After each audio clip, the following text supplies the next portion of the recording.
सध्या संसदेत आपचे खासदार राघव चड्डा यांनी राईट टू रिकॉल कायद्याची जोरदार मागणी केली. तर हा कायदा नेमका आहे काय, या व्हिडिओच्या माध्यमातून आपण जाणून घेऊया.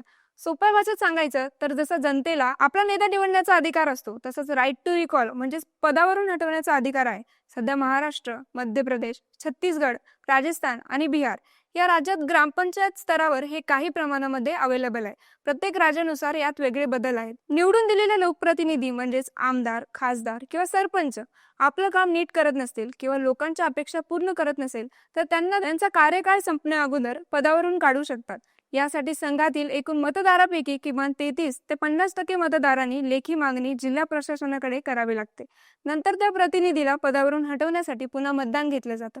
अजून देशात राष्ट्रीय व राज्य स्तरावर हा कायदा लागू नाही.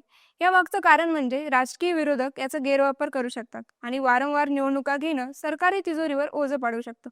या कायद्याचं एक गाजलेलं उदाहरण म्हणजे मध्य प्रदेशातील अनुपुरातील नगरपालिका अध्यक्षांची केस. 2001 मध्ये पल्लविका पटेल यांच्या विरोधात जनतेने राईट टू रिकॉलचा वापर केला, कारण जनतेनुसार त्या विकास कामाकडे दुर्लक्ष करत होत्या आणि त्यांच्यावर भ्रष्टाचाराचे आरोप सुद्धा होते.